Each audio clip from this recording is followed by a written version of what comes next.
A micosis son de este tipo, de las llamadas micosis superficiales.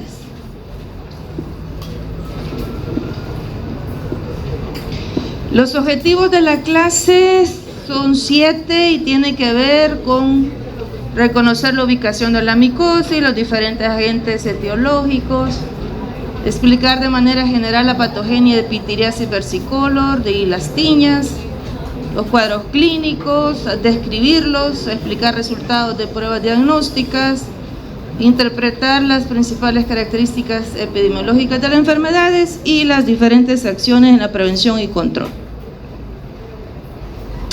Solo si me dejan darla, les agradecería su silencio y para poder comenzar.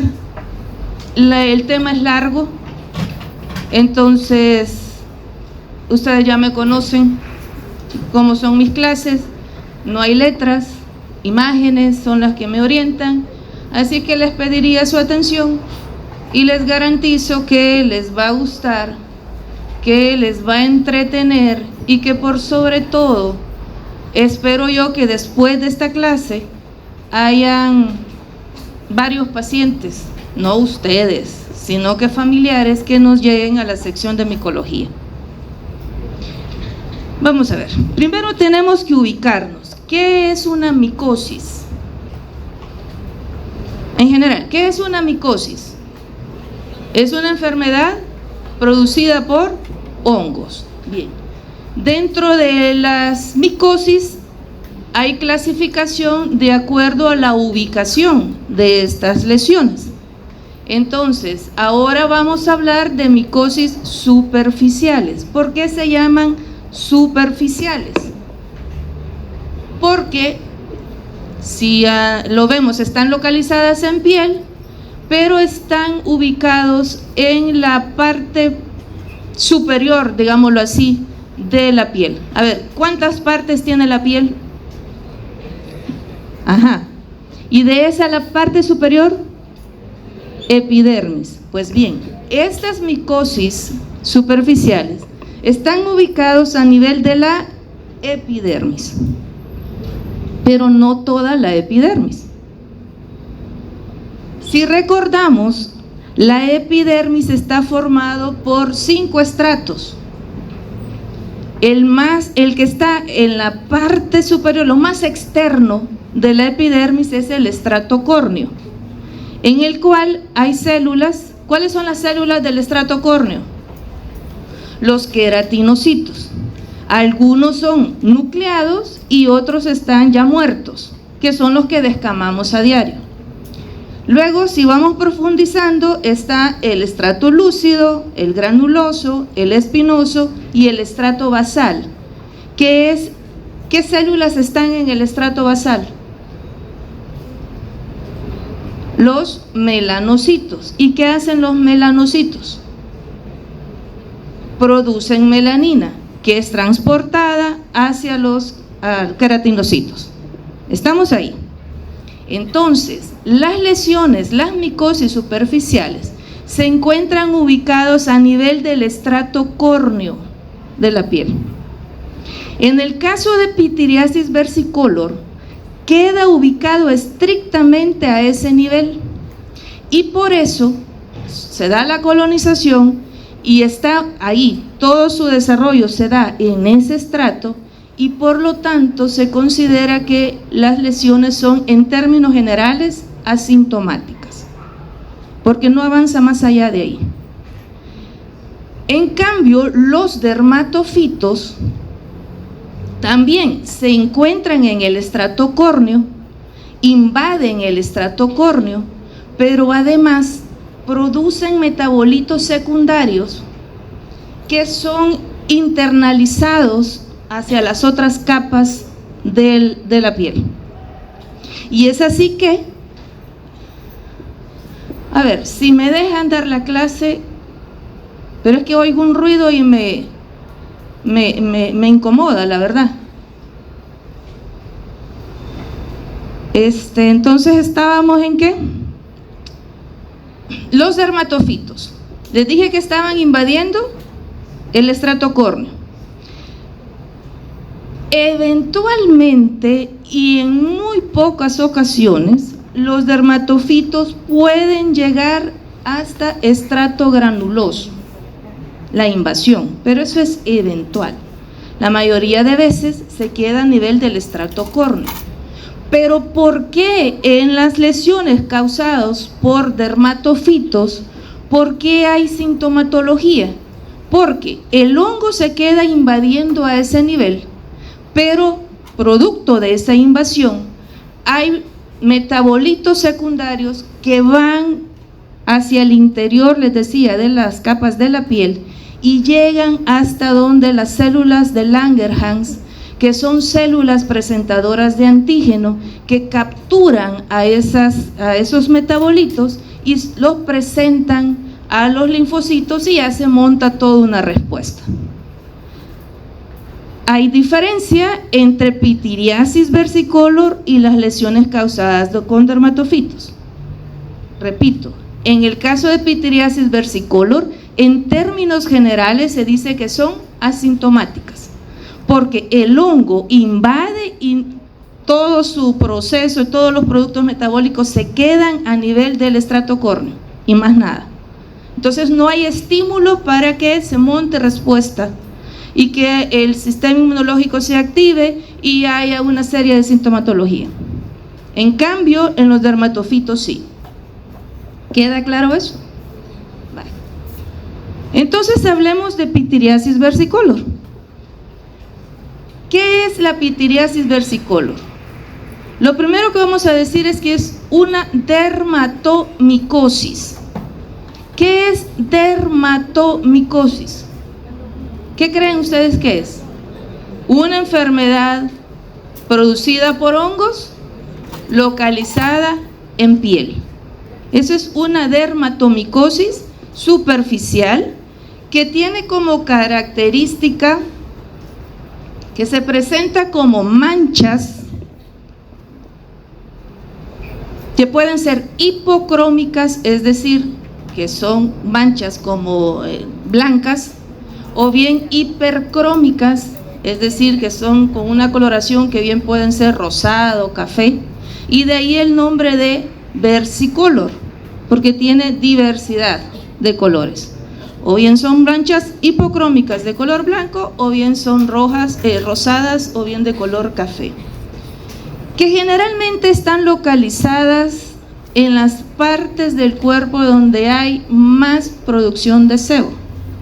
¿Dónde son? ¿Dónde es eso? En la espalda, en el tórax, en la cara, en el cuello, por ejemplo. Estas lesiones, la pitiriasis versicolor, es una micosis de evolución crónica y el agente causal de esta patología son hongos del género Malassezia. ¿Se recuerdan del género Malassezia? Transmisibles 1. Ajá, ¿qué recuerdan de Malassezia? Ajá, aquí hay una especie que se llama Malassezia furfur. Ajá, ¿qué más? Y la pobrecita Malassezia furfur le echaban la culpa de todo, pero nada que ver. El género Malassezia, según la última literatura que estuve consultando, ya van 17 especies identificadas. De esas 17 especies, las especies que son agentes causales de pitiriasis versicolor son 4: Malassezia globosa, Malassezia sympodialis, Malassezia slufi y Malassezia furfur. Estas son especies de Malassezia que tienen una particularidad. Bueno, recordemos un poquito. ¿Cuál es el hábitat de estas levaduras, de este hongo? ¿A dónde se encuentran normalmente? Son microbiota de nuestra piel. Están ubicados en las zonas seborreicas de nuestra piel. ¿Sí?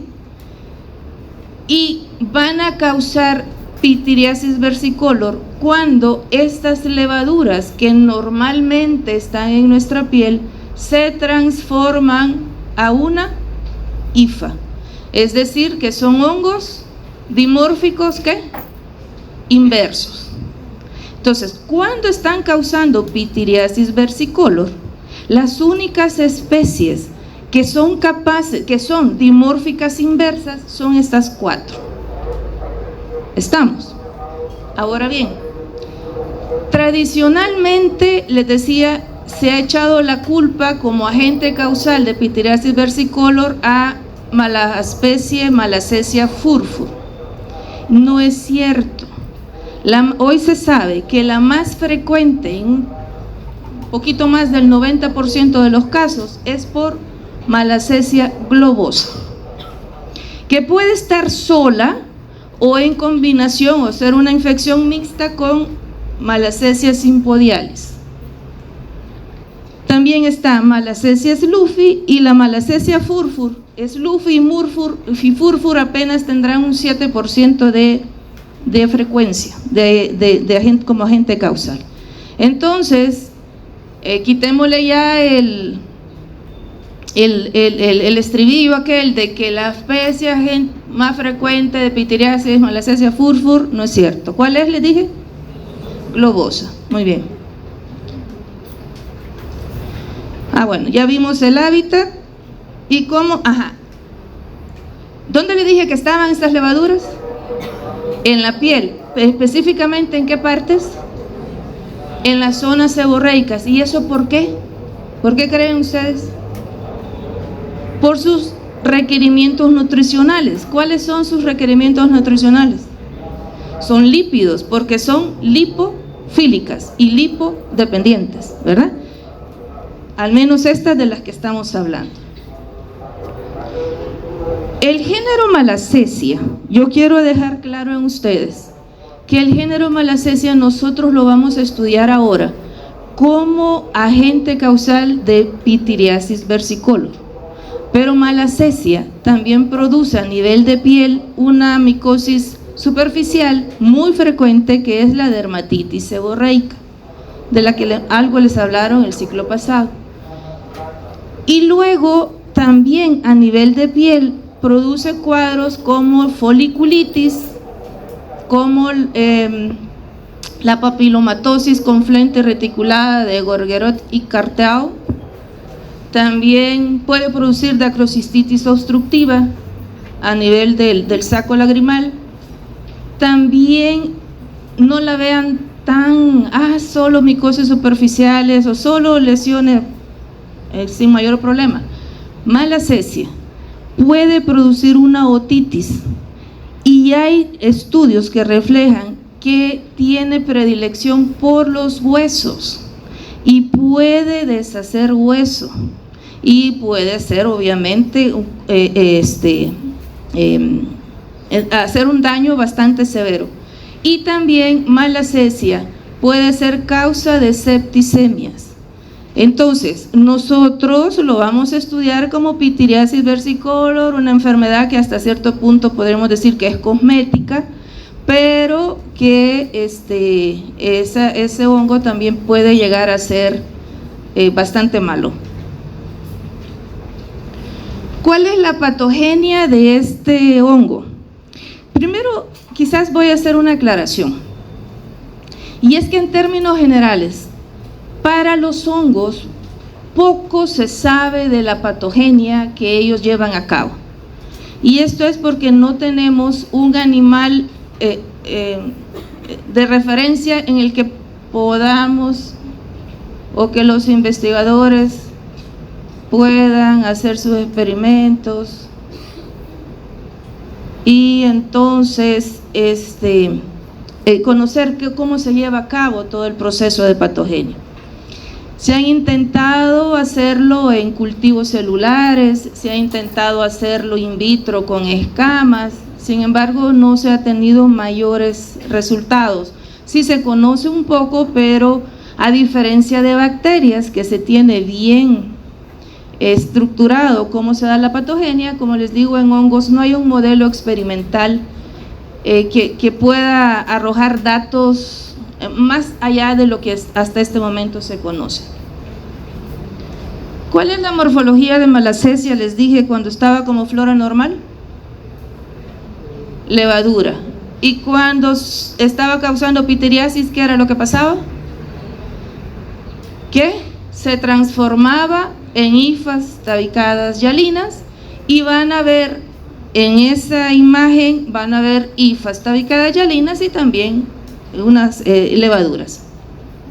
Entonces, cuando se da la conversión de la levadura a una hifa, la hifa es capaz de invadir el estrato córneo.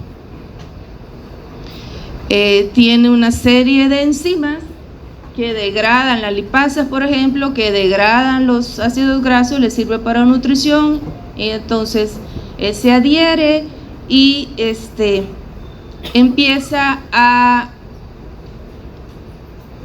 producir unas ciertas sustancias que hacen algunos cambios en cuanto al color de las lesiones. Les dije que habían lesiones hipocrómicas, que eran ¿qué color? Ay, ¿será que pueden anotar y dejar de tomar fotos, jóvenes? Les decía que habían lesiones hipocrómicas, ¿de qué color? Blancas, y las hipercrómicas, rosadas o café. Pues bien, las lesiones blancas, las hipocrómicas, se dan por dos mecanismos.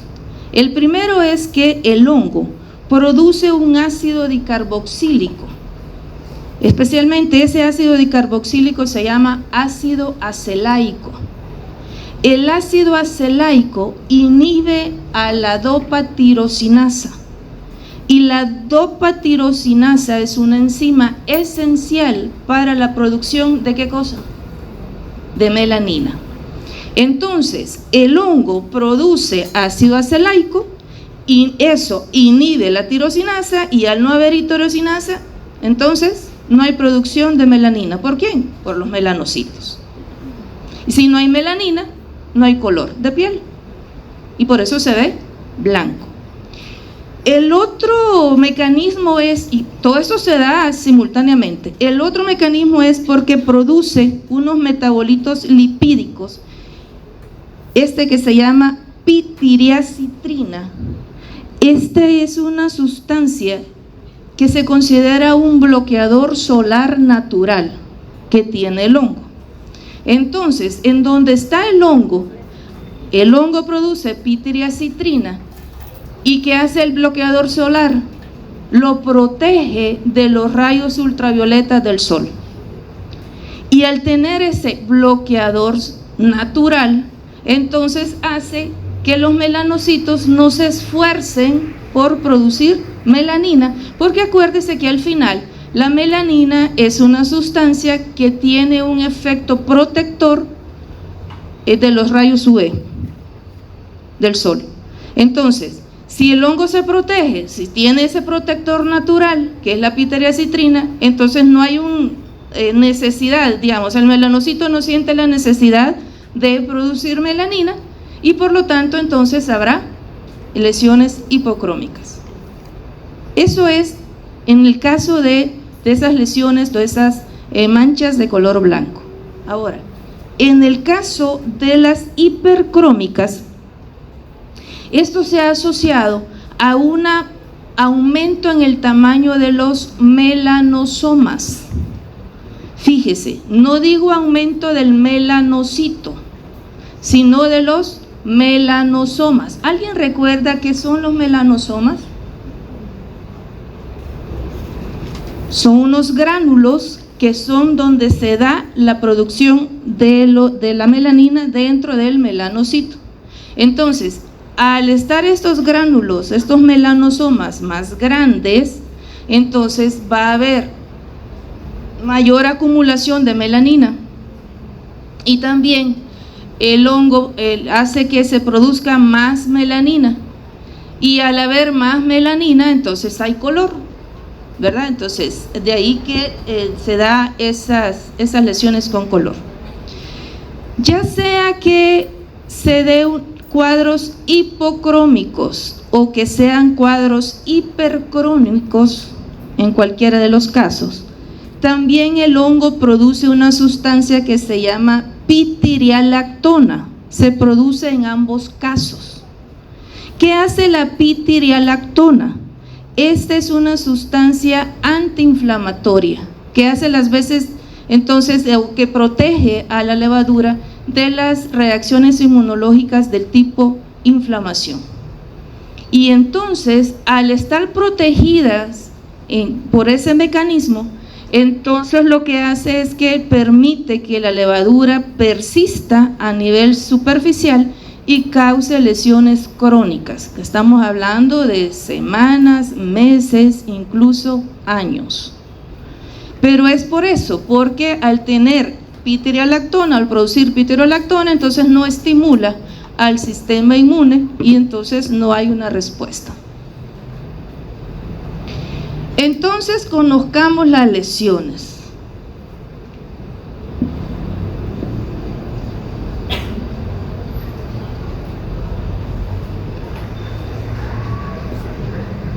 Vale. La pitiriasis versicolor se caracteriza por ser máculas. ¿Qué es una mácula? Es una mancha. Entonces son manchas que dije que podrían ser blancas, hipocrómicas o hipercrómicas. Estas manchas comienzan de un tamaño pequeño, más o menos de 1 a 2 milímetros, como estas que van aquí. Y luego son las que le llaman manchas lenticulares, porque parecen una lenteja, del tamaño de una lenteja. Y luego estas manchas van confluyendo a verdaderas placas o zonas en las que se ve ese color o esa lesión hipocrómica. ¿A dónde es esto? Está localizado en cuello, pero también localizado en espalda.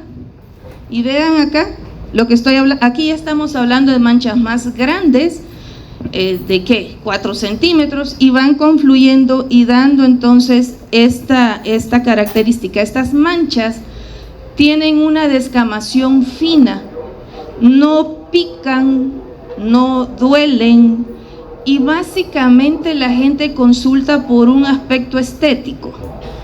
Va a la playa, se pone bronceador y por más sol que aguante, ahí no se pigmentó y le queda el bronceado disparejo, ¿verdad? Entonces eso ya no gusta y entonces es que se consulta. ¿Cómo les dije que eran las escamas de esta lesión? Finas, tan finas que hay un signo, se llama signo del arañazo, que consiste en que si usted con la uña o con una lámina, usted se la pasa por la lesión, se rasca, entonces rápidamente suelta esa escama fina. Eso le llaman el signo del arañazo. Y son de evolución crónico, quiere decir que para que tengamos estas lesiones han pasado meses, incluso años. Como periodo de incubación de la lesión, los autores dicen 15 días, ¿verdad? Desde que ya la levadura se ha transformado en una hifa y entonces aparecen entonces las primeras lesiones. ¿Dónde les dije que estaban las zonas seborreicas? En el cuello, en la espalda, y entonces ahí vamos a tener lesiones en el tórax, en los hombros, puede estar en cara, bueno, este es en abdomen, y se fija, ¿de qué tipo sería esta? Hipercrómica. ¿Y esta otra? Hipercrómica, y está a nivel del lateral del cuerpo. Esta otra, hipercrómica, y entonces fíjense en el detalle de que inicialmente son pequeñas, pero van aumentando de tamaño a medida avanza el tiempo. A nivel de cara,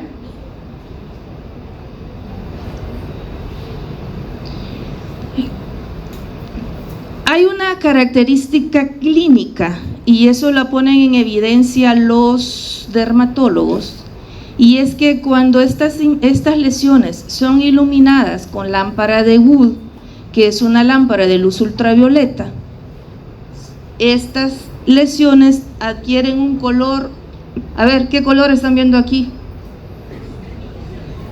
Azul, no, aquí ve, verde amarillento. Cuando esto lo ven los médicos en el consultorio, entonces piensan en pitiriasis versicolor. ¿Por qué razón?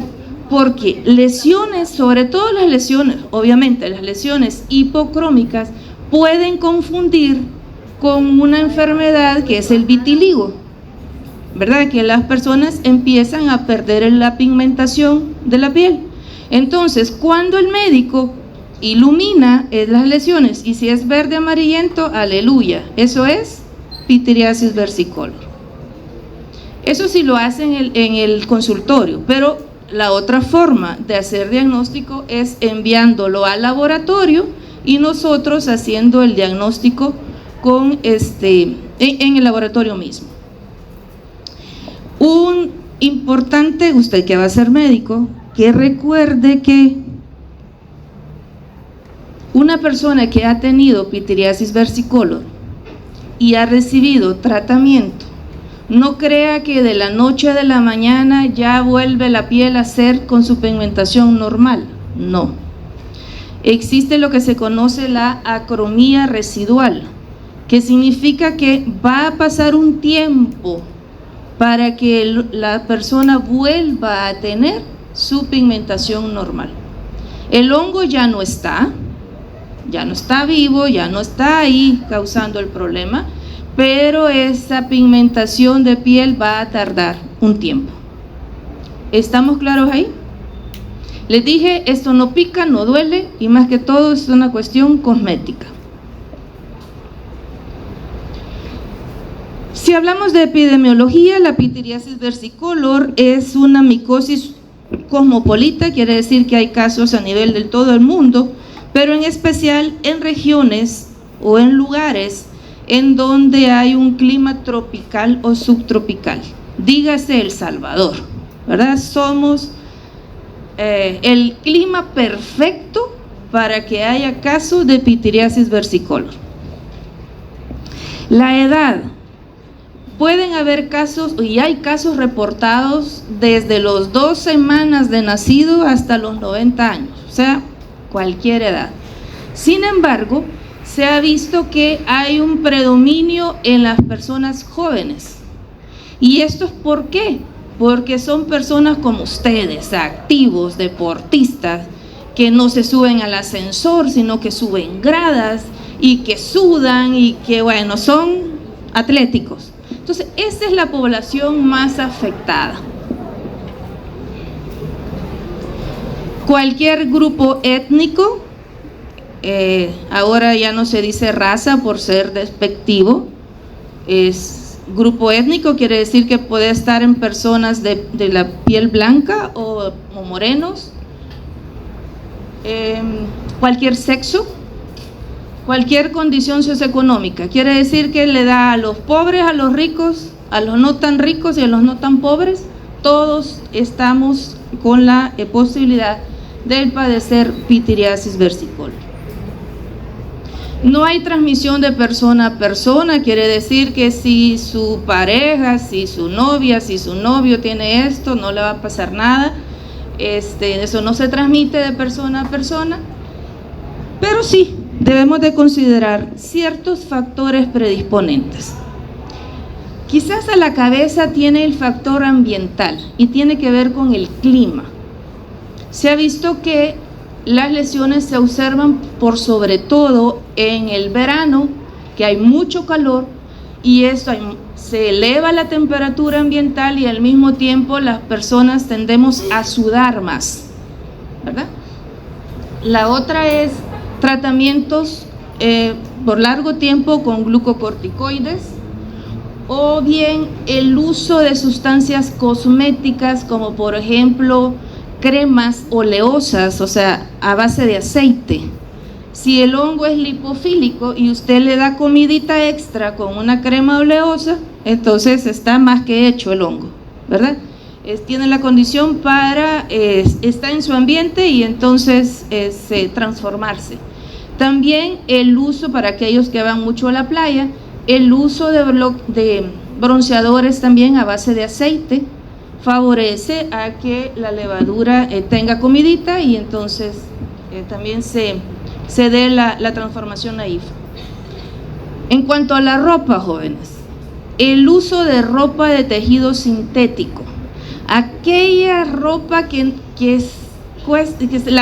la transpiración no se da adecuadamente, que de por sí es tela, nosotros decimos es una tela caliente, ¿verdad? Entonces, al hacer esta tela no base algodón, sino que es sintética, no permite esa adecuada transpiración y esa aireación que el cuerpo necesita para, entre comillas, refrescarse, ¿verdad?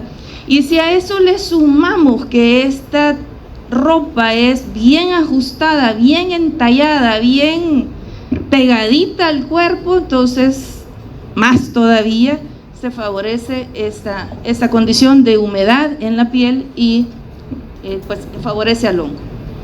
Estados fisiológicos como el embarazo. Vean, en las mujeres embarazadas hay una mejor actividad de las glándulas suprarrenal y por lo tanto hay más producción de sebo y por lo tanto esto aumenta la probabilidad de lesiones por pitiriasis versicolor. Se me olvidaba en tratamientos, aquellas mujeres que usan anticonceptivos también es un predisponente para padecer pitiriasis. Y por último, hay un factor predisponente que todos los demás los podemos controlar, en tanto que si hay calor yo me voy, pongo aire acondicionado en mi cuarto y no hay problema. Si es cuestión de ropa, pues me compro ropa de algodón, se acabó el problema. Pero hay un factor que no lo podemos controlar y es la predisposición genética. Esto es intrínseco y eso explica por qué si todos estamos en la misma condición ambiental, si todos vivimos en El Salvador, no todos tenemos lesiones de pitiriasis. Y es precisamente, como digo, ese pequeño gran detalle, la predisposición genética al padecimiento de esta patología. ¿Estamos claros ahí? Vale. Entonces, cuando se hace el diagnóstico a través del laboratorio, llega el paciente al laboratorio y nosotros en el laboratorio le tenemos que tomar la muestra. ¿Cuál es la muestra clínica? Las escamas, esas que se desprenden cuando se hace una breve rascado de la lesión. Previo a tomarle la muestra, yo le tengo que dar recomendaciones al paciente. Y una recomendación fundamental es que si está tomando o se ha aplicado medicamentos antifúngicos, lo debe de suspender. Si es tópico, es decir, se ha puesto cremas, entonces lo debe de suspender 5 días como menos previo a la toma de muestra. Y si es un tratamiento oral, debo de suspender el tratamiento por lo menos 10 días antes de la toma de muestra. Entonces, no es que cuando llegue el paciente ya le voy a tomar la muestra inmediatamente. Sí y no. Si está con tratamiento, no puedo tomar muestra hasta que se cumpla esos tiempos. Si no está con tratamiento y llega temprano en la mañana y se bañó en la mañana, entonces puedo tomarle la muestra si le paso un algodoncito con alcohol, por ejemplo. O sea, lo baño en el laboratorio. Mentira, no es cierto. Vean, ¿cómo no? Sí se puede. Vean, si lo ideal es que el paciente llegue a pedir recomendaciones al laboratorio y que llegue al laboratorio a primera hora de la mañana, bien bañado, bien cubierta la lesión, es decir, que si está a nivel de espalda, no va a venir con la espalda descubierta, sino que con una camisa o camiseta o blusa que le proteja la espalda, y que no se haya puesto ningún tipo de crema ni nada. La piel tiene que llegar limpia. Idealmente, como digo, esa es la mejor hora es en la mañana, porque la persona no ha sudado. Pero si llegase a otra hora, entonces con pasarle un algodoncito con alcohol en la lesión, con eso pues eliminamos un poco la suciedad y podemos tomar muestra. ¿Cómo hago la toma de muestra? Pues con un bisturí estéril y sin filo, raspo la lesión, recolecto las escamas y con esas escamas yo hago el examen directo, o sea, las veo al microscopio. Si cuando yo raspo no tengo escamas por alguna razón, está muy grasosa la zona, entonces lo puedo tomar con cinta adhesiva.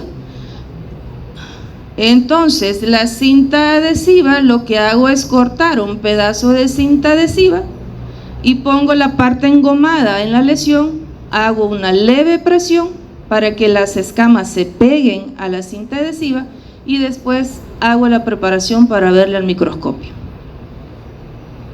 Entonces, el reactivo que yo utilizo para la observación, para hacer el montaje, es el hidróxido de potasio al 40% más tinta azul negra Parker, que también recibe el nombre de reactivo de Cohen. Pongo las escamas en una gotita de Cohen y lo veo al microscopio. Y entonces veo esto.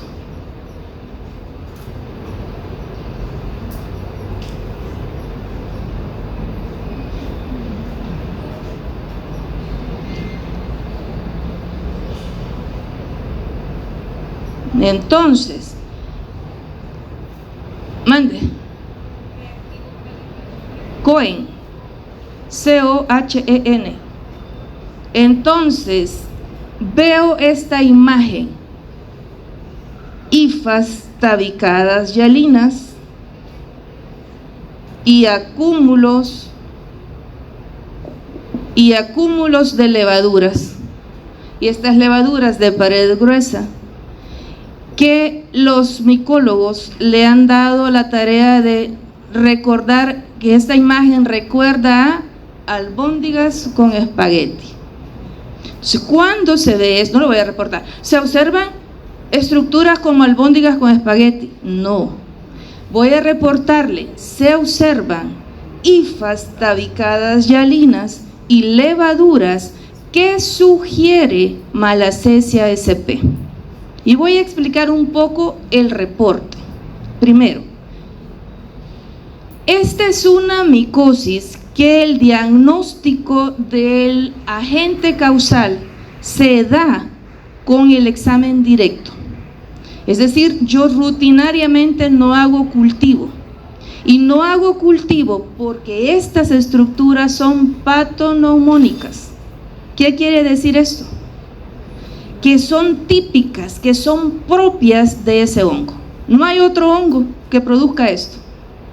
Entonces, cuando yo veo en el laboratorio, veo esto, se lo reporto a usted y ya hago el reporte definitivo. Y digo, se observan hifas tabicadas hialinas y levaduras que sugiere Malassezia sp. No identifico especie. Teóricamente sabemos cuáles son, pero para identificar especie hay necesidad de unas pruebas de laboratorio que no las hago rutinariamente. Entonces, cuando usted tenga ese reporte, usted va a inferir que el cuadro clínico del paciente se llama pitiriasis versicolor. ¿Estamos claros ahí? Vale. Les digo, no se hace cultivo. No es que no crezca en el laboratorio, cómo no, la levadura crece en el laboratorio, pero para fines de diagnóstico no se hace. Sí se puede hacer para epidemiología, pero es para identificación de especies, pero no de rutina. Prevención y control. Pityriasis versicolor tiene que ver con medidas higiénicas, empezando por la ropa. Si el problema es la ropa con tejido sintético, pues cómprese una ropita ya a base un poco más con algodón, más que sintético, con nylon. Hágase varias mudas en el transcurso del día, o sea, en la mañana bien chic, en la mañana con una ropa, el mediodía con otra y en la tarde con otra. Obviamente, si se va a cambiar ropa hay que bañarse, y al bañarse también favorece a que vaya eliminando los ácidos grasos de la piel, y con eso pues no le va quitando la comidita, como decimos, a las levaduras. Vivimos en un clima cálido, y entonces si puede pues cómprese un aire acondicionado para estar cómodo. Y pues sí, pero como no podemos, aunque sea un televisor, aunque sea un ventilador, ¿verdad? Y si no, pues como su compañero ahí con un abanico, con un, ¿cómo se llama? Sí, con un ventilador chiquito. Entonces, buscar la medida de refrescarnos, porque en esa medida hay menor producción, menos sudor y también menos producción de ácidos grasos. Sí, evitar sustancias oleosas, es decir, si va a ocupar crema de cuerpo que no lleve aceites. El control de enfermedades como por ejemplo la diabetes que predispone, controlar pues los niveles de azúcar. Acuérdense que una persona diabética, su sistema inmune está afectado también, pero también a nivel de piel no hay un recambio epitelial adecuado, ¿verdad? Y el uso de antimicóticos, vean, esto es controversial. Sin embargo, se ha propuesto que aquellas personas que han tenido lesiones por pityriasis versicolor, durante un tiempo se bañen 2 veces por mes, o sea, cada 15 días, con jabones a base de azufre o con queratolíticos. Eso es una recomendación. También, como estas levaduras se encuentran a nivel de piel cabelluda, lo que la gente llama caspa, a veces no es caspa, no es una reacción alérgica a que el champú que estoy usando, no, es que la levadura está habitando ahí. Entonces también se recomienda el uso de champús con ketoconazol 2 veces al mes, o sea, cada 15 días. Ya les estoy recetando, no le voy a dar tratamiento, solo le voy a dar prevención. Pero por si le interesa, pues si tiene algún problema de ese tipo, pues ya le di la consulta. ¿Alguna duda de eso? Vale, punto aparte. Y ahora vamos con dermatofitos. Con dermatofitosis. A ver, dermatofitosis es el nombre con el que se le conoce a una serie de cuadros clínicos producidos por un grupo de hongos que se llaman dermatofitos. Y fíjese, dermatofitosis es diferente a dermatomicosis. La dermatofitosis también es una dermatomicosis. ¿Sí? Parece trabalengua, pero veamos bien los términos. ¿Con qué otro nombre se le conoce a las dermatofitosis? Se le conoce con el nombre de tinea en latín o tiña en español castellano. Entonces, ustedes ya han oído la tiña del cuerpo, la tiña de los pies, ¿sí? Vale. La tiña de la uña. Son lesiones, son cuadros que reciben el nombre también de dermatofitosis. ¿Cómo se les llama a los agentes causales de las tiñas? A ese grupo de hongos, dermatofitos. ¿Se recuerdan? Son 3 géneros.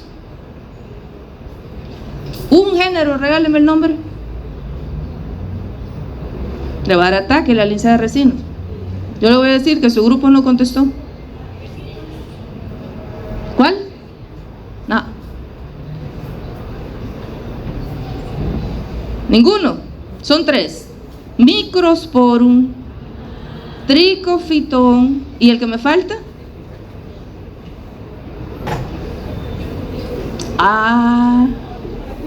Epidermophyton. 3 géneros.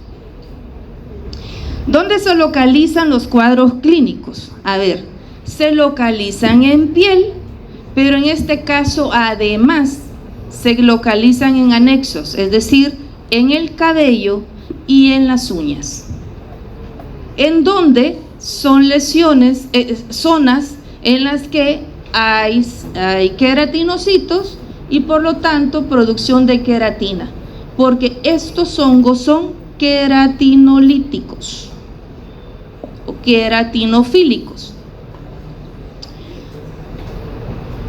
Las manifestaciones clínicas de las tiñas es variado y yo he traído imágenes de lo más usual, pero me quedo corta. Hay más lesiones y, como digo, he traído solo de las más usuales y dependiendo si están en piel, si están en uñas, si están en cabello, pues así las manifestaciones clínicas. Ajá, hoy sí. ¿Cuántos géneros hay? 3. ¿Cuáles son? Microsporum, Trichophyton y Epidermophyton. De estos dermatofitos, que es un grupo grande y heterogéneo, aproximadamente son 50 especies. De esos, gracias a Dios, en el país solo hay 6 reportados. Se los tienen que aprender, jóvenes. Aquí sí, no hay escapatoria. 6 especies. 2 del género Microsporum, Microsporum canis y Microsporum gypseum. 3 del género Trichophyton, Trichophyton mentagrophytes, pleca, Trichophyton interdigitale, porque microscópicamente son muy parecidos y ahora en día se colocan juntos. Trichophyton rubrum, Trichophyton tonsurans y de la Epidermophyton una sola especie, Epidermophyton flocoso. Estos son los 6 hongos, las 6 especies de dermatofitos que se aíslan aquí en el país. ¿Ya lo copiaron? Les voy a dar chance que lo copien. Si guardan silencio, les voy a dar chance. ¿Ya? Please, le van a tomar la foto. Va. El tenemos que ubicarnos que los dermatofitos, el género Trichophyton, puede causar lesiones tanto en piel, también en cabello y en uña. O sea, están en los 3 sitios: piel, cabello, uña. En cambio, el género Epidermophyton solo se ha visto lesiones en piel y en uña, y el género Microsporum en piel y cabello. A ver, ¿cómo se lo va a aprender? Ajá. Epipiu, Epidermophyton, piel y uña. Epipiu. Y Microsporum, micropipe, como una micropipeta, como el nombre micropipeta. Microsporum, piel y pelo o cabello. ¿Estamos ahí? Vale. ¿Cuál es la patogenia de estos hongos? A nivel de piel, el hongo se pone en contacto con las esporas a nivel del estrato córneo, ahí empieza a desarrollarse, a reproducirse y va a quedar a nutrirse con la queratina, y está en su ambiente él feliz y contento, y entonces, producto de estar viviendo en el estrato córneo, empieza la producción de esos metabolitos secundarios, por ejemplo, enzimas proteolíticas o bien la lipasa, y esto hace que vaya profundizando hacia las capas de la piel, hasta llegar hasta el estrato espinoso, donde están esos metabolitos, donde están las células de Langerhans, que son las que mandan la señal para que se desencadene una respuesta, y aquí sí ya va a haber sintomatología. Les dije, los dermatofitos se quedaban a nivel del estrato córneo, y eventualmente, si es que profundizan un poquito más, llegan hasta estrato granuloso, y de ahí no pasan. La sintomatología que se produce es por los metabolitos secundarios que los hongos producen, ¿sí? Por ejemplo, hay unos compuestos como el TRIT4 o el TRIT3, que son compuestos que inhiben ciertas respuestas, pero que si bien la inhiben, pero no es lo suficiente como para que todo lo demás no haga que el sistema inmune reaccione y cause sintomatología. A nivel de cabello, quiero que veamos un poquito el folículo piloso, y quiero que ubiquemos dos partes: el infundíbulo, que es que está inmediatamente en la región donde sale el cabello, en esa porción, inmediatamente por debajo de donde sale el cabello, eso se llama infundíbulo. Y la otra parte que quiero que me interesa que sepan es el bulbo, que nosotros le llamamos raíz, ¿verdad? Entonces, si usted se fija en la otra fotografía, el folículo piloso está rodeado por epidermis, ¿ve? Por estas células. Y por lo tanto hay queratinocitos. Entonces, las esporas del hongo llegan a nivel de la piel cabelluda, que le llamamos, normalmente nosotros le llamamos cuero cabelludo. No somos animales. Los animales tienen cuero, nosotros tenemos piel cabelluda. Tenemos que irnos quitando esa muletilla que a veces tenemos. No, en el cuero cabelludo. Ahora ya con esto de las demandas y que hay que saber hablar, entonces vamos a decir que es piel cabelluda. Entonces llegan las esporas a nivel de piel cabelluda, parasitan los queratinocitos del estrato córneo, y a nivel del infundíbulo, que les dije que era ¿qué parte?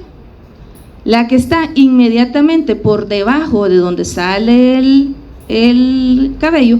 Entonces, en el infundíbulo empieza a reproducirse, a multiplicarse y a reproducirse. Y va avanzando hacia el interior en búsqueda del bulbo, pero no llega al bulbo del pelo, sino que se queda en la zona queratógena, en la región de Adams, que es esta. Hasta ahí llega. No llega al bulbo, no llega a raíz, sino que un poquito antes. Y a ese nivel da la invasión de la vaina del pelo, o sea, se introduce al pelo. Todo este tiempo ha ido avanzando, comiendo de la queratina que está en el estrato córneo de esta epidermis que lo rodea. No ha invadido cabello, pero es hasta el nivel de la zona queratógena de la franja de Adams. A ese nivel es que logra penetrar la vaina del pelo y se introduce. Ya dentro del cabello, el hongo sigue multiplicándose, pero esta vez empieza a multiplicarse y a crecer hacia arriba, es decir, hacia la línea de crecimiento del pelo, para afuera. Empieza a invadir el pelo. Y sucede que las esporas del hongo pueden quedarse únicamente adentro del cabello, invadiendo la vaina, invadiendo incluso la corteza del cabello, pero más nada, está adentro. Y entonces sucede que cuando llega al infundíbulo y específicamente en el punto de salida del cabello, ahí se corta. O sea, destruye el cabello y lo corta. Cuando la parasitación es endotrix, es decir, solamente está adentro del cabello. Endo, interior. Trix viene de pelo. Si el hongo está dentro del cabello, pero es capaz de romper la cutícula, que es la estructura que rodea el cabello, entonces rompe la cutícula, las esporas salen del interior del cabello y van a haber esporas adentro y afuera del cabello. A eso se llama una parasitación ectoendotrix. Ecto, fuera, endo, dentro del pelo. Cuando es una parasitación ectoendotrix, el cabello sale un poquito, más o menos 1 o 2 milímetros del orificio de salida, sale un poquito más, 1 o 2 milímetros, y ahí se corta. Entonces cae se destruye, se cae el pelo sano y deja esos pedacitos de cabello que están infectados. Vaya, ¿cómo les dije que eran las parasitaciones? Endotrix y ectoendotrix. ¿Se entendió cómo se da esto? Vaya. Ahora hablamos de la uña y conozcamos la uña. Igual, ustedes es de anatomía, pero para yo garantizar de que vamos a hablar el mismo idioma. La uña, ¿qué partes tiene la uña? La lúnula, véansela ustedes. La lúnula, en la lúnula hay un pedacito de piel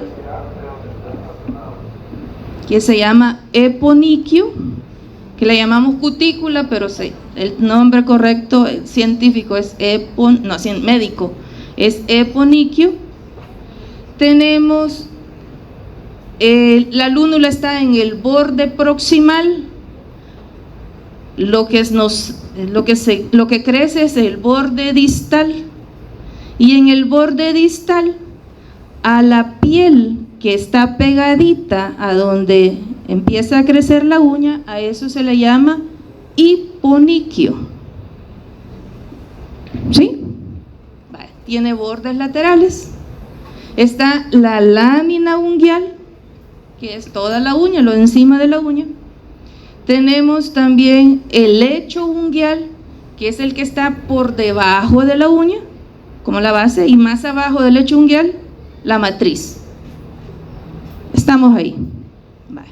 Recordando un poquito entonces la anatomía. Entonces, los hongos llegan y pueden penetrar la uña o pueden entrar a la uña a través de la lúnula, a través de los bordes laterales o a través del hiponiquio en el borde distal. Si hay una entrada por la lúnula, también quiere decir que va a haber afección del eponiquio. ¿Estamos ahí? Entonces, el hongo entra, las esporas entran por esos sitios y ya estando en la uña empiezan a hacer una serie de canales y van invadiendo la uña. Y entonces van a producir las lesiones que ya vamos a conocer o que más de alguna vez usted ha visto, no en ustedes, sino en la vecina, en el vecino, amigos y demás. Hablemos de epidemiología. Las tiñas son infecciones cosmopolitas y podríamos con certeza decir que son las micosis más frecuentes, se llevan la joya de la corona. Afectan cualquier grupo étnico, sexo, edad, nivel socioeconómico, igual no distingue personas. Todos somos candidatos a padecer de una tiña. Sí tenemos que recordar algunas particularidades de estas micosis. La primera es que la tiña a nivel de la cabeza prácticamente es exclusiva de niños antes de la pubertad. Y esto es debido a que cuando pasamos la pubertad, nosotros tenemos ácidos grasos de cadena larga en nuestro sebo que nos confiere resistencia a las infecciones por hongos. Entonces, eso de que yo pueda que tenga una tiña en la cabeza, no es lo más falso. O sea, no piensen ni por asomo de que una persona joven como ustedes va a tener una tiña. La tiña de la cabeza, como digo, es casi exclusiva de niños en la edad antes de la pubertad. Lo otro, hay tiñas que se observan más en personas adultas que en niños. Por ejemplo, la tiña a nivel de la ingle se observa más en adultos que en niños. O la de la uña, igual. No es que los niños no puedan tener lesiones en uña, pero es más frecuente que se dé en adultos.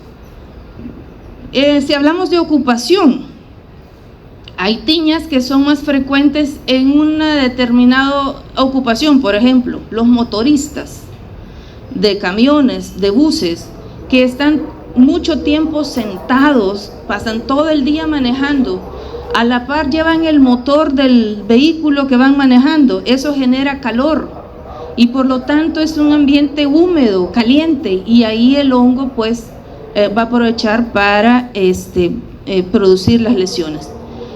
Si hablamos de grupo étnico, vean, hay una patología que se llama Tokelau, que se observa exclusivamente en grupos, en un grupo de personas indígenas puras de Mesoamérica, que no se han mezclado. Es un grupo que no se ha mezclado. Ahí no llegaron los españoles, ahí no llegaron, son ellos mismos. Entonces, este grupo de personas, en ellos se ha visto ese cuadro clínico de Tokelau. Obviamente nosotros no la tenemos en nuestro medio. El hábitat de estos dermatofitos usted lo estudió en Transmisibles 1. Solo voy a recordar que pueden estar en el suelo, son los llamados geófilos, que pueden estar en animales, son los llamados zoófilos, y que pueden estar en los humanos, del grupo de los antropófilos o antropofílicos. Zoófilos o zoofílicos, antropófilos o antropofílicos, y los geófilos o geofílicos. ¿Por qué debo de saber esto, jóvenes? Porque cuando se los reporten a usted, dependiendo de qué hongo le estén reportando, así va a ser las medidas de prevención que usted le va a dar al paciente. Entonces, zoófilos, solo tenemos uno. ¿Cuál creen que será? ¿Cuál? El canis, perro. No quiere decir que solo estén perros, no. Pueden estar en gatos y en otros animales, pero es el zoófilo. Geófilo, Microsporum gypsum. Y los demás los vamos a considerar antropófilos. Es decir, que pueden estar no como flora normal en la piel de los humanos, sino que como un comensal, como un portador asintomático en la piel de los humanos. Entonces, ¿por qué debemos saberlo esto? Les decía, primero, por las fuentes de infección para saber cómo es que esta persona adquirió el hongo y después entablar las medidas de prevención. Entonces, por ejemplo, un hongo que sea antropofílico, ¿dónde lo voy a obtener? Bueno, por el contacto con otra persona, por las alfombras. Las personas andan descalzas y tiene el hongo en los pies y va dejando las escamas con el hongo, y viene otro y anda descalzo y entonces ahí adquiere el hongo. O en las piscinas, en las orillas de las piscinas. ¿Se han fijado? Obviamente cuando está a la orilla de la piscina poca gente usa ginas, entonces anda caminando a la orilla de la piscina y ahí va dejando las escamas, y hay humedad, llega el otro, camina y adquiere las escamas. También por el uso de fomites, como por ejemplo las toallas para secarse el cuerpo, deben de ser personales. Si se las comparten en la casa, pues previamente tienen que haber sido lavadas y bien lavadas. En el caso de los niños, no compartir los peines. También el uso de corta uñas. El corta uña debería de ser personal. Si no lo es, garantice desinfectarlo bien para que otro lo utilice. Entonces esto es por fomites, lo que llamamos fomites. También puede ser infección, fuente de infección, la mascota, los gatos, los perritos, los conejos, los animales de compañía últimamente. Y por último, el contacto con el suelo, ¿verdad? Aquellos niños que juegan en el suelo y ahí queda la pelota, pero de repente se caen y entonces permite el contacto con la tierra y ahí el hongo. Esto es lo usual, jóvenes, pero sucede una cosa. Fíjense que hay hongos antropofílicos que les dije que estaban, ¿a dónde? Como portadores asintomáticos o bien causando lesiones en los humanos. Suponga que tiene ese hongo a nivel de pie y llega el perrito, y hay gente que acostumbra a acariciar a los perritos con la mano y otros le hacen cariñito con los pies. Entonces está ahí el perrito y le hacen cariñito con los pies. Si el hongo está en los pies, las escamas del hongo pasan al perrito. Al perrito no le va a pasar nada porque no se va a enfermar, pero sí va a ser un portador. De tal manera que después usted abraza al perrito, se lo pone aquí bien cerquita en la cara y entonces ahí le quedan los pelos con las esporas de hongo y entonces va a adquirir la enfermedad. ¿Sí? Otro ejemplo. En el caso de una persona que tenga una lesión por un hongo zoófilo, es decir, lo adquirió de una mascota, Microsporum canis, una lesión por Microsporum canis, es un hongo zoófilo. Las personas con lesiones de ese tipo, por contacto con otra persona, va a transmitirle las esporas de ese hongo zoófilo.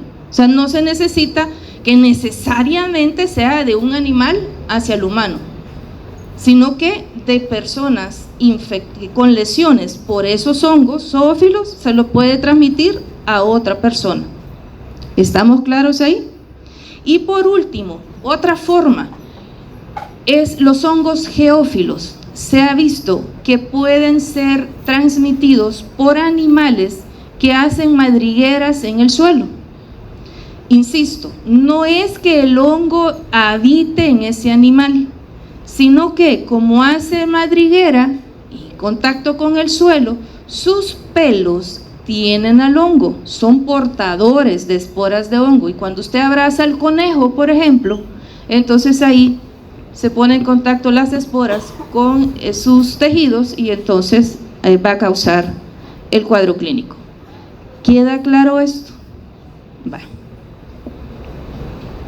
Entonces, factores predisponentes. Volvemos a la misma historia, jóvenes. Si todos estamos expuestos, ¿por qué a unos sí y a otros no? Tiene que ver Entre otros, el clima. Volvemos a un clima muy cálido como el nuestro, tropical, hace que la persona mantenga la piel húmeda por la sudoración y eso favorece que el hongo pues permanezca, se instale y se reproduzca. Un traumatismo, por ejemplo, las lesiones en uña. Las lesiones en uña, porque dirán, ¿y cómo es que penetra la uña? Pues simple, porque un zapato le quede muy apretado. Y ese roce del zapato daña la uña, la integridad de la uña, y ahí se va a jugar a hacer la limpieza de la zona donde están los perritos, donde duermen los perritos, y recoge la suciedad y se pone en contacto con la tierra. Y está el hongo. Entonces, en los hongos geófilos, por ejemplo, necesitan la queratina de los pelos de los animales, y entonces ahí se encuentra el hongo y se pone en contacto con esa uña dañada y esa espora entonces penetra. Traumatismo como por ejemplo un machucón. Ya los han machucado, ¿verdad? Que duele. Son de los dolores más horribles que hay. Usted viene en el bus viene lleno y nada menos ni nada más que un tacón de punta y se para en usted y le aplasta la uña. Ese traumatismo favorece la entrada del hongo. Y últimamente, y tan famosas, las uñas acrílicas, ¿verdad? ¿Qué pasa con la uña acrílica? Que le devastan, o sea, le pasan un esmerilo, no sé qué es lo que le pasan, pero va destruyendo lo que naturalmente tenemos como protección en nuestras uñas. Entonces prácticamente que la deja propensa a que las esporas lleguen y se instalen. Si se va a hacer manicure, recomendación, eso es prevención, pero desde ya se los digo, tenga su propio estuche y llévelo. Abuso de tratamiento también, como el de glucocorticoides por largo tiempo, enfermedades crónicas como la diabetes, el uso de calzado cerrado y sintético. Vean, esos tenis de nylon, que no puedo decir que son botas de hule, pero casi, que no dejan respirar al pie, o sea, airear el pie.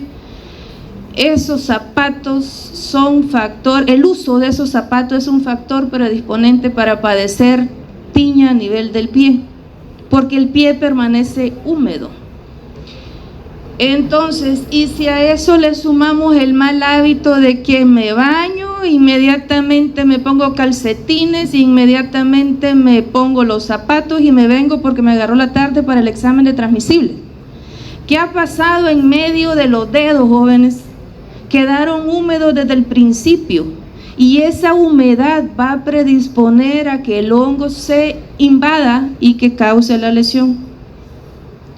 El uso de ropa sintética, volvemos a lo mismo, y ajustada con mucha más, ¿verdad? Porque no hay una adecuada aireación de la zona. Malos hábitos higiénicos como el compartir el corta uñas o el compartir toallas, por ejemplo, que es un mal hábito. No digamos compartir calcetines, por ejemplo. Si se va a poner el calcetín de su hermano o de su hermana que tiene hongo en los pies, ruegue a Dios que no se le pegue, porque no los lavamos con las medidas que garantice que el hongo sea eliminado. Las esporas están y entonces se adquieren por el contacto. Y por último, los genéticos. Igual, hay personas que traen una predisposición genética mayor al padecimiento. Hay personas que pueden estar en contacto con el hongo y no se le va a pegar, pero otros ni bien lo han visto por allá y ya lo tienen. Vaya, entonces conozcamos las lesiones, jóvenes. Primero decir que el periodo de incubación puede ser de semanas, aunque se maneja de días a semanas, se maneja un promedio de 7 a 15 días. y el grado de respuesta. Lo que vamos a ver de las lesiones va a depender del agente causal y va a depender de la hipersensibilidad del huésped o de la persona que tiene el hongo. De hecho, vamos a decir que las lesiones causadas por hongos zoófilos y geófilos son más sintomáticas, más de tipo inflamatorio que aquellos causados por hongos antropófilos, zoófilos y geófilos. Se monta una respuesta exagerada, el cuerpo en su afán de destruirlo monta una respuesta exagerada, y de esas dos situaciones es que de la cepa, del agente causal y del grado de respuesta del individuo, que permite entonces que se den esas manifestaciones. Entonces conozcámoslos. Tinea capitis. La tinea capitis en latín, tinea capitis, en castellano, tiña de la cabeza. ¿En qué grupo poblacional les dije que era más frecuente? En niños antes de la pubertad. Hay dos tipos de lesiones: la variedad seca y la variedad inflamatoria. La variedad seca, ¿por qué se caracteriza? Porque son lesiones más o menos circulares, bastante descamativas, y se dice que son zonas con pseudoalopecia. ¿Por qué? Porque parece que en esas lesiones no hay cabello, pero viéndolo con detalle y muy fijamente se va a dar cuenta que sí hay pelo. El pelo tiñoso que le llamamos, que es aquel pelo corto. ¿Cuántos milímetros les dije que medía? De 1 a 2 milímetros. Entonces, aquí, en medio de esto hay esos cabellos cortos, y además tienen una característica: muchos de ellos tienen una vaina, algo que los rodea de color blanco, que da la apariencia de patitas de araña. Esto es seco. Puede ser únicas, como esta, lesiones únicas, o bien varias lesiones en la cabeza, y todas con esa pseudoalopecia. Que si hay prurito, que si pica, no pica, y cuando hay algún tipo de picor es sumamente escaso y leve. En términos generales se dice que no hay prurito.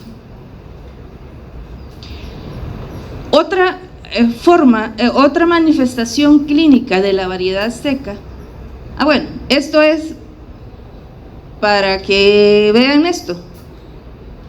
Aquí está un pedacito de cabello y le ven esa vaina blanca.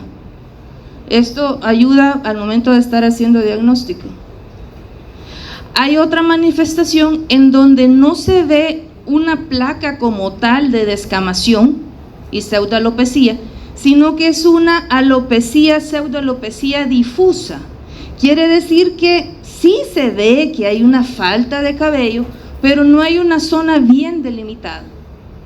En este tipo de lesiones, si usted se fija, hay unos puntos negros, y eso es porque el cabello se ha cortado en la base de donde, cuando sale, ya pasa a piel cabelluda, en la base, ahí se ha cortado el cabello, y por eso se ve ese punto negro, que lo describen como granos de pólvora.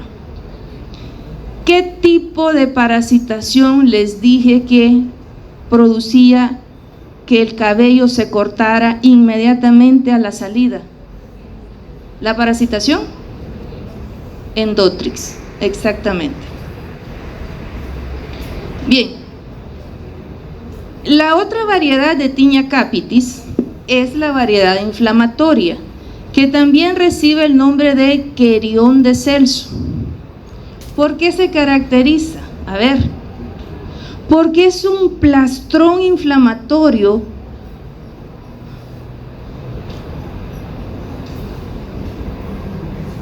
en la que hay pústulas y hay absceso, ahí hay pus y esto duele. Hay adenopatía regional, quiere decir que hay inflamación de los ganglios cervicales, pero no hay fiebre. Entonces, a este niño esto le duele, tampoco, no le pica, pero sí duele y los ganglios están inflamados. Cuando eso se rompe, se libera el pus y ese pus se seca y eso hace lo que se llama una costra melicérica. Y en medio de esa costra, ahí van pegados los cabellos parasitados. Fíjense que una vez aquí a la sección vino un niño que yo ya no sabía,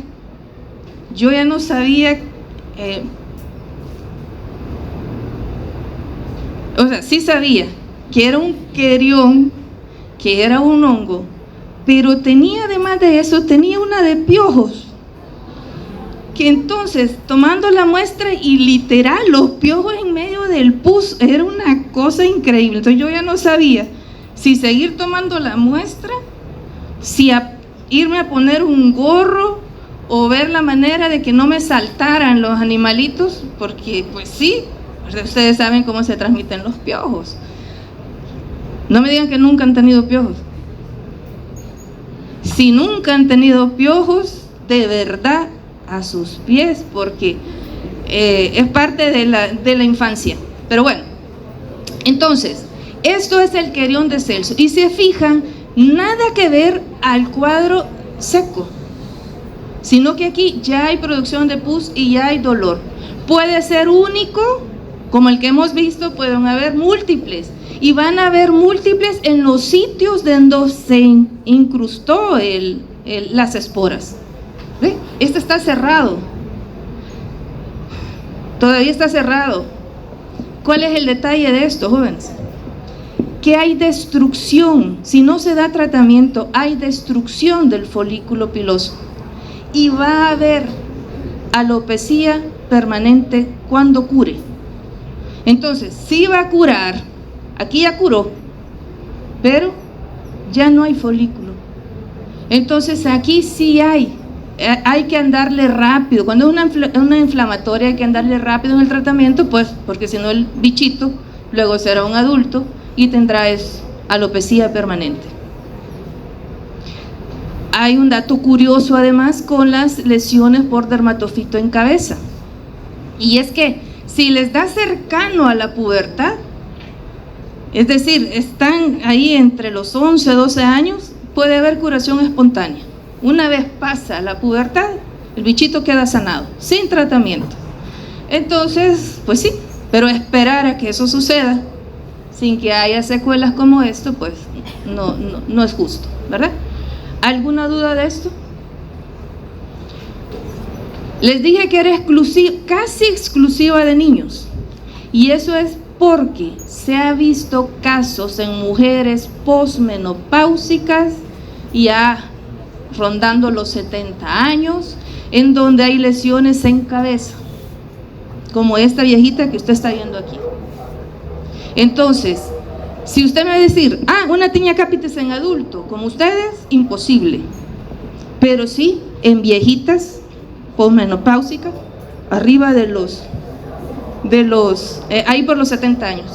Jóvenes, estoy con los pies hinchados. La tinea corporis, las lesiones en piel, ¿por qué se caracterizan? Porque son unas placas eritemato-escamosas, es decir, son lesiones con lesiones rojizas, eritematosas, escamosas, por eso eritemato-escamosas, de una forma circular, que tiene los bordes, tiene vesículas, y por eso se dice que son bordes activos, y que el centro aparentemente está sano.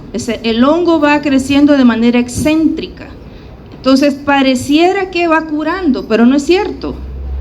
¿Ve? Aquí pareciera que ya va curando, no, el hongo está en toda la lesión y especialmente en los bordes, en donde están las vesículas. Pueden ser lesiones, múltiples lesiones, que es la tinea corporis microspórica, o bien puede ser lesiones, una sola lesión y que abarca una gran zona del cuerpo. En todo ello, los bordes activos, descamación, prurito es leve y el centro aparentemente sano. La tinea cruris es una lesión a nivel de piel, se observa a nivel de la ingle, por eso cruris, que es la que se observa en los motoristas que les decía, y son siempre lesiones eritematoescamosas con el borde que está más activo, hay descamación, hay prurito intenso, es más frecuente en hombres adultos, así que si ven que se mete mucho la mano en la bolsa del pantalón, empieza a sospechar por el prurito. Por el prurito hay rascado, y el rascado hace que las lesiones se vuelvan un poquito más oscuras y además que la piel de liquenificación, que es como que se da así como levantadito y como pequeñas fisuras, como levantadito y como rugoso. Puede quedarse no solo a nivel de la ingle, sino que pasar a nalgas, abdomen, al pubis, ¿verdad? Y como digo, esto es más frecuente en hombres adultos. La tinea pedis o pie de atleta, que tenemos la intertriginosa, que se da en medio de los dedos, ¿verdad? Aquí hay una maceración, hay fisura, hay grietas, se puede agregar una bacteria y haber pus y entonces duele. Esto es muy pruriginoso y además fétido. Entonces la gente está viendo tele y le pica y entonces en el sillón está rascándose ahí, siente bien rico, y viene el otro, pone las manos en el apoyabrazos y ya, bueno, así se va pasando. Este es el cuadro hiperqueratósico, en donde es súper descamativas, y esta es la vesícula ampollar, en el que también hay descamación, pero hay vesículas y hay ampollas. Hay otra que se da en los bordes del pie, la llamada en mocasín, es esta, o en calcetín, por donde está ubicado.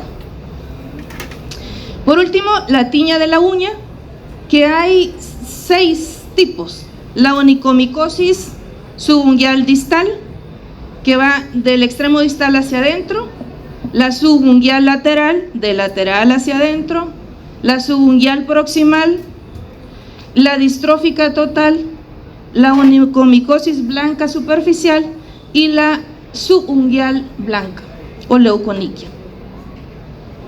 Entonces, esta sería una lesión subungual lateral y esta subungual distal. ¿Por qué se caracteriza? Porque es una uña que está opaca, que está de un color amarillo o café, que está friable, es decir, que se pulveriza con facilidad, y hay paquioniquia, ¿verdad? Y también puede haber onicolisis. Paquioniquia es que se engruesa y onicolisis es que se desprenda. La blanca superficial, se observan manchas de color blanco en la superficie de la uña y además se ve rugosa. La subungual blanca proximal, que empieza a nivel de la lúnula y va avanzando por el crecimiento de la uña.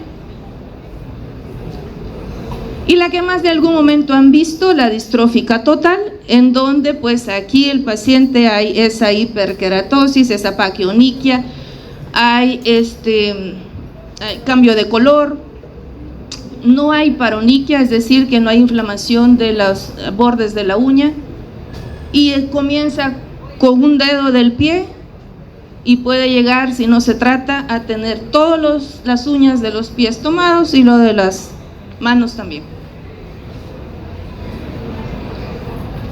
Hay una reacción que se llama IDES o tricofitides, que es una reacción alérgica a los productos metabólicos del hongo. Cuando la persona tiene lesiones en los pies, principalmente del tipo inflamatoria en los pies y en los niños en cabeza, hay una manifestación de lesiones en palmas o en la cara, que son vesículas, pero hacerle el estudio son estériles, o sea, ahí no está el hongo, es una reacción alérgica. A veces hemos tenido gente que ha venido creyendo que es una lesión en hongo, en mano, que puede haber, y le decimos, no tiene lesiones en los pies, no, estoy bien en los pies, ok, entonces no pasa nada. A los 3 meses vuelve a venir, sí, es que fíjese que en el pie tengo. Entonces, si yo hago muestra de esas lesiones vesiculosas, eso es estéril y es una reacción alérgica, se llama IDES. Diagnóstico de laboratorio. Solamente voy a decir que la muestra clínica que yo voy a tomar son las escamas de la lesión en piel, material córneo en la uña y escamas y cabello tiñoso en la cabeza, lesiones en cabeza. Que de esa muestra, bueno, recomendaciones para la toma de muestra, las que rutinariamente damos. No tratamiento, tiene que llegar la zona limpia. En el caso de las uñas, tiene que lavarse 2 veces al día con jabón y agua y un cepillo para quitar toda la suciedad. No se la debe de cortar, no debe de traer esmalte. Y bueno, y que si es en piel, que venga limpio, y si es en cabeza, que venga con la cabeza con el baño del día, de la mañana, y con gorro. De esa muestra nosotros hacemos el examen directo y hacemos cultivo. ¿Y qué le vamos a reportar a ustedes? El cabello. El cabello, si yo veo esporas adentro y afuera del cabello, esa es una parasitación, ¿qué les dije? Ectoendotrix. Pero hay diferentes tipos de ectoendotrix. Solo les voy a decir que en el país el más frecuente es Ectoendotrix microsporica, y porque esa es la que le van a reportar con ese término. La otra es que se queda adentro del cabello, y esto es Endotrix, y en el país se llama Endotrix tricofítica.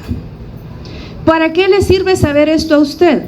Porque en el país la Ectoendotrix microsporica, el agente causal que se aísla con frecuencia, Microsporum canis. En la Endotrix tricofítica, el agente causal que se aísla, Trichophyton tonsurans. ¿Estamos ahí? Luego, en escamas y en material córneo veo la misma estructura: hifas, tabicadas, yalinas y artroconidias. Cuando a ustedes les reporten esas estructuras, usted va a pensar, sí, es una tiña, y solo se queda a la espera de conocer cuál es el agente causal, que se lo van a reportar porque se cultiva, tiene diferentes características microscópicas que le interesan conocerlo al licenciado en laboratorio clínico, y que a usted le va a llegar solo el nombre del hongo. ¿Para qué? Para que usted dé el tratamiento, porque dicho sea de paso, las lesiones causadas por Trichophyton rubrum son más problemáticas, más resistentes al tratamiento. Entonces puede pasar mucho tiempo con tratamiento que con el resto. Y además eso le va a servir para prevención. Una vez identificado el agente causal, se deben de tomar las medidas higiénicas. Si, por ejemplo, es a nivel de pie, entonces el secado, tomarse el tiempo de secarse en medio de los dedos, ponerse un talco que le ayude a evitar o a minimizar la humedad, usar de vez en cuando sandalias, que se le airee el pie. Si va a usar zapato cerrado tipo tenis, pues cuando llegue a su casa quíteselos y póngase cómodo, póngase unas sandalias de preferencia de cuero, para evitar que entonces, ayudarle a disminuir la humedad y que el hongo permanezca. Si es cuestión de la ropa, pues cambiar la fibra que está confeccionada, la ropa, usar ropa un poco más holgada. Si va a usar zapatos cerrados, jóvenes, que sea de cuero, ¿verdad? Eso es caro. Entonces, bueno, y quiere apantallar, pues póngaselas un rato, pero en la tarde, que los pies reciban aire para que no estén todo el tiempo húmedos. El uso de corta uñas que sea individual, les decía, si van a hacerse el manicure, llevar su propio instrumental. En el caso de las uñas, que es tan problemático el tratamiento, porque si algo voy a decir es que el tratamiento para uña es no de una semana, son varios meses, incluso a veces ahora hay que aplicar láser. Entonces, como medida de prevención, ahora están recomendando que después, una vez se ha eliminado el hongo, 1 o 2 veces por mes se le ponga el antimicótico como que fuera un brillo, para ayudarle a que si se le quiere instalar otro hongo, pues se evite. Bien, esto es, les agradezco. Yo ya no los quiero ver aquí, de verdad. Les deseo lo mejor de lo mejor. Esta es mi primera y última clase. Les agradezco la atención.